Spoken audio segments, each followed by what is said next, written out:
In a moment that marks a historic first for the Super Bowl, President Donald Trump made headlines by attending the event as the first sitting president to do so. The president's presence at Super Bowl 59 in New Orleans on February 9, 2025 drew significant attention not only from the sports community but also from political circles, as it coincided with a series of bold moves from his administration aimed at reshaping the federal landscape. During an interview prior to the game, Trump expressed his support for the Kansas City Chiefs, predicting they would triumph over the Philadelphia Eagles. While the game itself captivated millions, the implications of Trump's attendance and the accompanying political maneuvers reverberated throughout the nation. In the days leading up to the Super Bowl, Trump announced intentions to impose tariffs on all imported steel and aluminum, a policy shift that was expected to have widespread ramifications for both domestic industries and international trade relations. The announcement, which was met with immediate scrutiny, underscored the administration's ongoing efforts to challenge the authority of the courts and redefine the federal government's role in economic matters. "We are going to protect American jobs," Trump asserted, though he did not clarify when the tariffs would take effect. Amid this backdrop, Secretary of State Marco Rubio found himself at the center of controversy regarding his potential appointment as acting director of the National Archives. While discussions about this appointment had been ongoing since Trump's inauguration, the official status remained unclear, with the current National Archivist Colleen Shogan still in her position. Rubio's prospective role has drawn attention due to previous criticisms of Shogan's handling of classified documents from Trump's first administration. A senior White House official confirmed that Shogan has been effectively managing the agency, indicating a potential internal struggle within the administration. Additionally, Rubio's recent diplomatic visit to the Panama Canal was marred by a significant miscommunication. Initially, Rubio claimed that Panama had agreed to allow U.S. government vessels to transit the canal without fees, a statement that the Panamanian government swiftly refuted, calling it lies and falsehoods. After facing backlash, Rubio clarified that the U.S. held expectations regarding fee waivers rather than a formal agreement, highlighting the complexities and challenges of U.S. foreign relations under the Trump administration.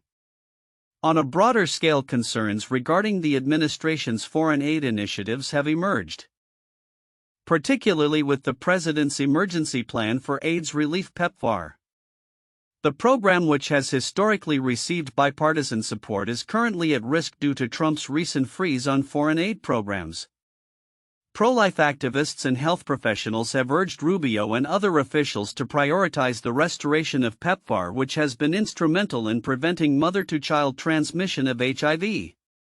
The ramifications of this aid freeze could lead to a significant increase in HIV-positive births, a crisis that advocates argue must be addressed urgently. As the Trump administration continues to navigate a contentious political landscape, the interplay between its domestic policies and international relations remains critical. The coming weeks will likely reveal how these initiatives will unfold and whether the administration's approach will garner the bipartisan support that PEPFAR has historically enjoyed. With the midterms approaching, the pressure on Trump and his allies to deliver tangible results increases, leaving many to wonder how these developments will influence both national policy and the Republican Party's future direction. The Super Bowl served as a reminder of Trump's unique approach to blending sport and politics, but the real game may be played in the halls of power, where policy decisions will shape the future landscape of the country. As geopolitical tensions intensify, the future of the U.S. military presence in Europe is under significant scrutiny.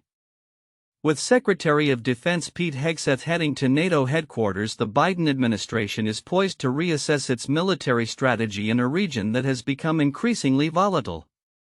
This review comes at a time when the U.S. is grappling with the challenges posed by adversaries such as Russia and China, which have the ability to plan long-term military strategies without the hindrances of political opposition. During a Pentagon town hall meeting, Hegseth emphasized the necessity for the U.S. military to adopt a similar approach to long-term strategic planning. China and Russia can plan 15-20 years and then drive that plan without consequence to their own population, he remarked. It's time for the United States and particularly the Defense Department to do the same. This call for a re-evaluation of military planning reflects an understanding that the current approach, dominated by short-term budget cycles and shifting priorities, may not adequately address the strategic landscape.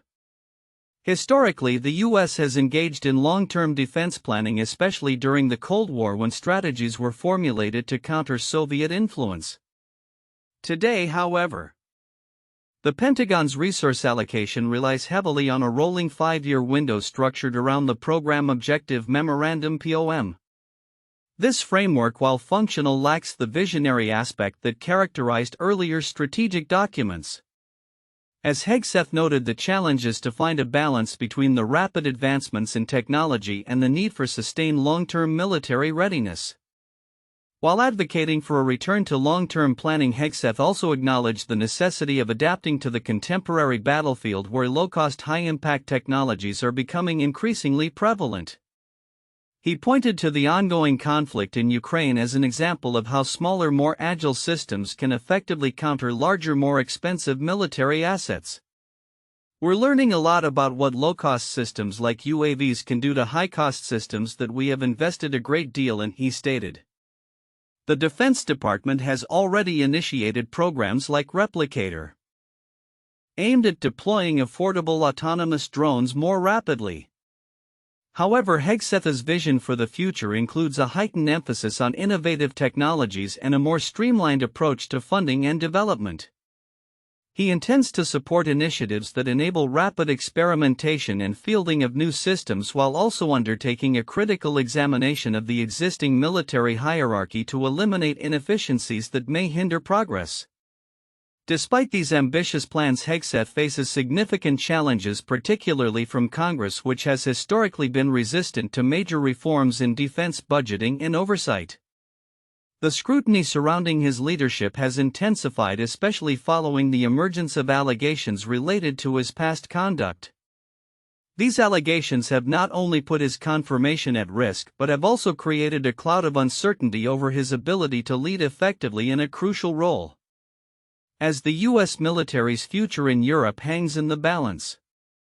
The upcoming NATO meetings will likely serve as a litmus test for Hegseth's strategic vision and the Biden administration's commitment to adapting to a rapidly changing global order.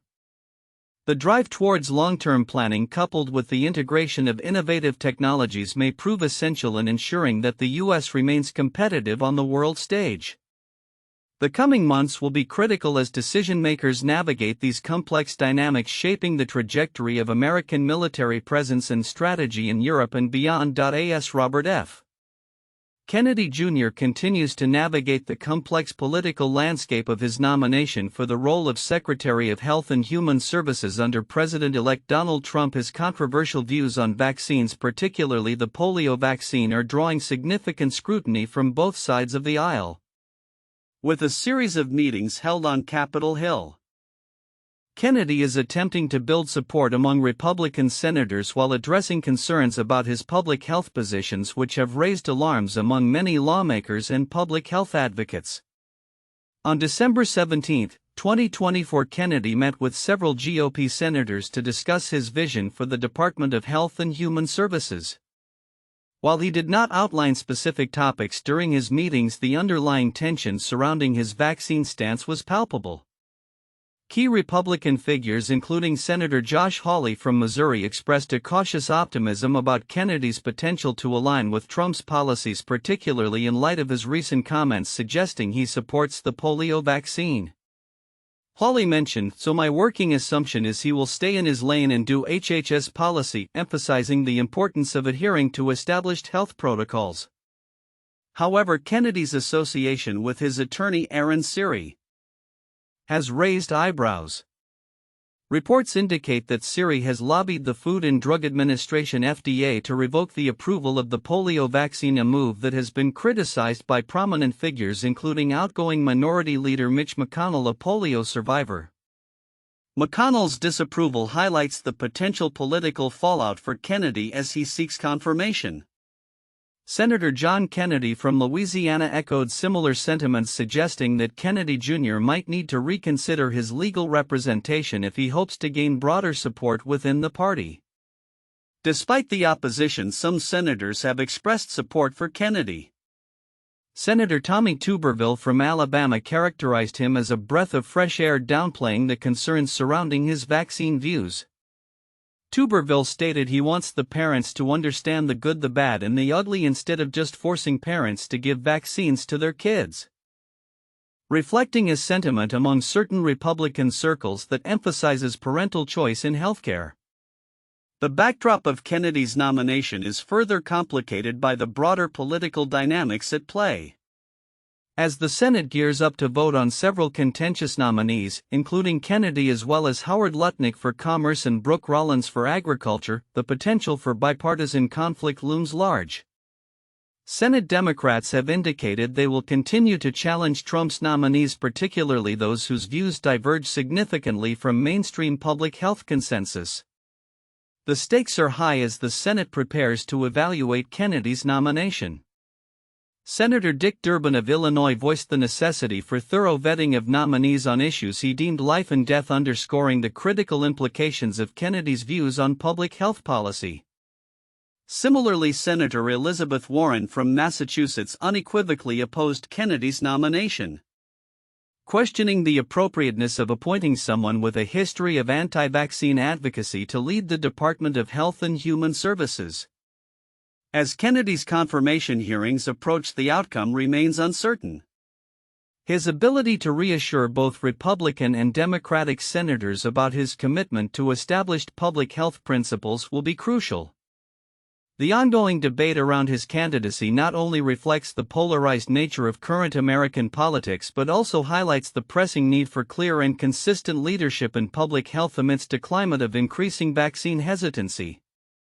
As the confirmation process unfolds, all eyes will be on the Senate to see if Kennedy can bridge the gap between his controversial views and the expectations of the health community, signaling the potential direction of U.S. health policy in the coming years. The in a significant turning point for the U.S. Department of Justice. Pam Bondi has officially been confirmed as the Attorney General following a narrow Senate vote of 54 to 46. The confirmation of Bondi, a staunch ally of former President Donald Trump and a two-time Attorney General of Florida, has sparked a mix of enthusiasm and apprehension within political circles. As a corporate lobbyist and a key figure in Trump's legal defense during his first impeachment trial, Bondi's appointment is poised to shape the trajectory of legal policies during the new administration. Immediately following her confirmation, Bondi articulated a clear vision for her tenure, promising to eradicate what she described as the weaponization of justice. This phrase resonates deeply with Trump's supporters, particularly those who believe that the federal government has unfairly targeted individuals based on their political affiliations or religious beliefs. Pam is a fighter who will end the two-tiered justice system and restore the rule of law, remarked U.S. Representative Marjorie Taylor Greene, reinforcing the hope among Trump loyalists that Bondi will prioritize their concerns. During her confirmation hearings, Bondi outlined a broad agenda that includes holding opioid manufacturers accountable, combating human trafficking, and reviewing potential pardons for individuals involved in the January 6 Capitol riots. My overriding objective will be to return the Department of Justice to its core mission of keeping Americans safe and vigorously prosecuting criminals, Bondi asserted, emphasizing her commitment to public safety and law enforcement. However, her appointment does not come without controversy. Critics, particularly from the Democratic side, have expressed concerns regarding the implications of having a Trump loyalist at the helm of the nation's legal system. These fears are rooted in the perception that Bondi's allegiance to Trump may lead to biased enforcement of laws and a prioritization of political loyalty over impartial justice. Adding to the complexity of her role, Bondi's office recently issued a stern warning regarding leaks within U.S. Immigration and Customs Enforcement (ICE). Following the unauthorized release of information concerning upcoming immigration raids in Los Angeles, Bondi stated, "If anyone leaks anything, we will find out who you are and we will come after you." This statement underscores the administration's commitment to a tough stance on immigration, aligning with Trump's directive to enhance deportation efforts. The anticipated immigration raids in Los Angeles, described as a large-scale operation, mark a significant escalation in the administration's crackdown on illegal immigration. Bondi's firm stance suggests that under her leadership the DOJ will actively support Trump's mass deportation initiatives, further intensifying the already heated national debate on immigration policy. As Bondi prepares to implement these strategies, she has garnered a mix of support and skepticism from various sectors, with many watching closely to see how her actions will unfold. In conclusion, Pam Bondi's confirmation as Attorney General signals a shift towards a more aggressive enforcement of Trump-era policies, particularly in relation to immigration and public safety. As she embarks on her new role, the impacts of her policies will likely resonate across the nation, influencing both the legal landscape and the ongoing discourse surrounding justice and equity in America.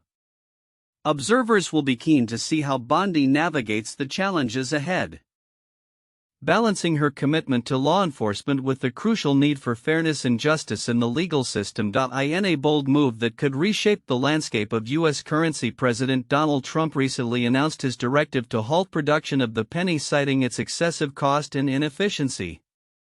This decision, articulated through a post on his social media platform Truth Social, highlights a growing concern about the economic viability of low-denomination coins. Trump stated, "For far too long the United States has minted pennies which literally cost us more than 2 cents. This is so wasteful. I have instructed my Secretary of the U.S. Treasury to stop producing new pennies. Let's rip the waste out of our great nation's budget, even if it's a penny at a time." The announcement follows a report from Elon Musk's Department of Government Efficiency (DOGE), which revealed that the U.S. Mint spent an astonishing $179 million in taxpayer funds to produce 4.5 billion pennies in the fiscal year 2023. The production cost of each penny was pegged at 3.07 cents, more than triple its face value, raising serious questions about the coin's role in modern commerce. The penny, composed primarily of zinc and a small percentage of copper, has become emblematic of governmental inefficiency, with production expenses consuming a significant portion of minting costs. The implications of this decision extend beyond mere fiscal prudence. They touch on broader themes in economic policy and currency management. As the penny represents approximately 40% of total coin circulation in the United States, its elimination could signal a shift in consumer behavior and payment methods. Other countries such as Canada and the United Kingdom have already discontinued their lowest denomination coins, leading to a potential precedent for the U.S. If implemented, the nickel would emerge as the lowest value coin in circulation, potentially altering the way transactions are conducted. Scott Bessent, the newly appointed Secretary of the Treasury, is expected to manage this transition while maintaining a strategy of issuing more short-term debt, a continuation of the approach taken by his predecessor Janet Yellen. Bessent, a former hedge fund manager, has demonstrated a clear understanding of market dynamics, indicating that he anticipates a decline in long-term interest rates.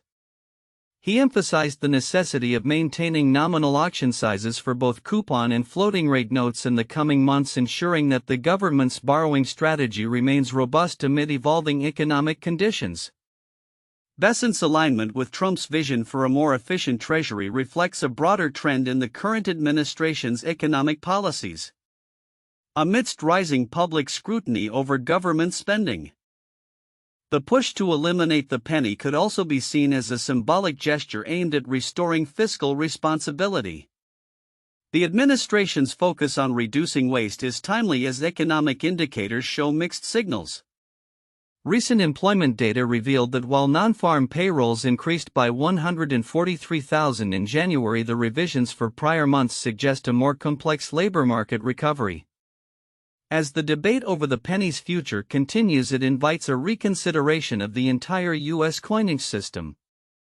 Proponents of discontinuing the penny argue that it could lead to cost savings and more efficient transactions, while opponents worry about potential disruptions in everyday commerce. With inflation data and interest rates set to be pivotal topics this week, the focus remains on how these changes might influence broader economic conditions. Looking ahead, the potential discontinuation of the penny represents not only a practical decision but also a significant cultural shift in how Americans perceive money and value. As conversations about government efficiency and fiscal responsibility gain traction, the developments surrounding the penny may set the stage for more substantial reforms in U.S. currency management and economic policy. The future of American coinage hangs in the balance, with the outcome poised to affect both consumers and policymakers alike. Howard Lutnick, the president's nominee for the Secretary of Commerce, finds himself at a pivotal moment as his confirmation heads to the Senate floor.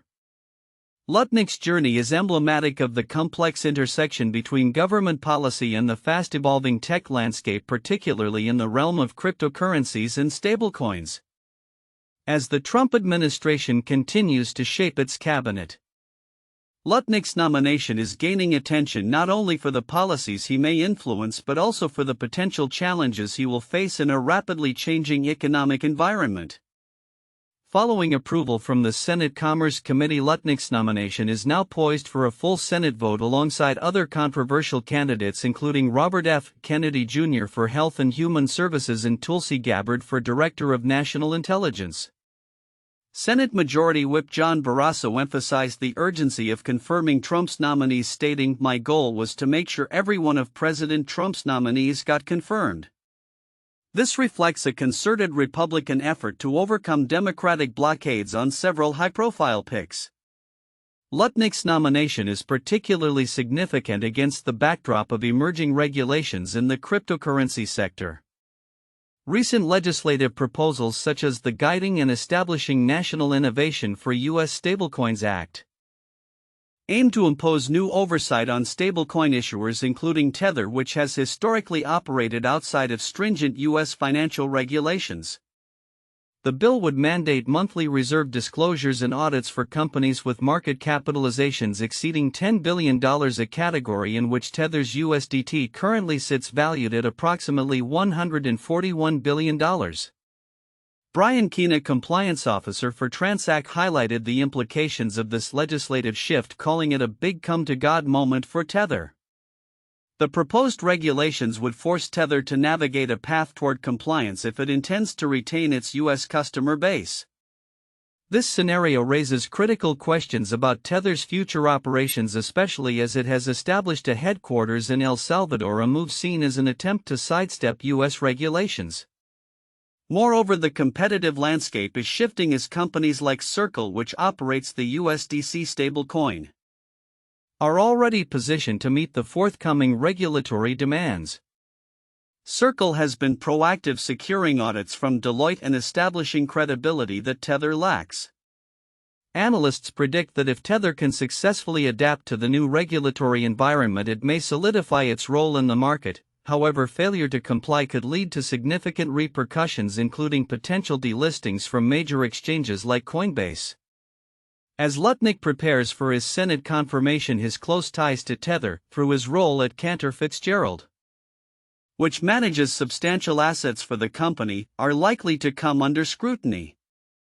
The implications of his leadership extend beyond mere regulatory compliance. They touch on issues of transparency and accountability in a sector marked by skepticism and regulatory uncertainty. The upcoming confirmation votes will not only determine Lutnick's fate but could also signal a broader shift in how the U.S. government approaches the rapidly evolving tech and cryptocurrency sectors. With the potential for landmark legislation on the horizon, Lutnick's position could influence the trajectory of regulatory practices in the United States, offering clarity to an industry often characterized by ambiguity. In conclusion, as the Senate prepares to vote on Lutnick's nomination and other key appointments, the outcomes will resonate through the corridors of power and the financial markets. Lutnick's ability to navigate the challenges posed by emerging regulations will be critical, not just for his confirmation but for the future of American commerce in a digital age. As the Trump administration seeks to solidify its cabinet, the ramifications of these decisions will likely extend well beyond the immediate political landscape, shaping the contours of innovation and regulation in the years to come.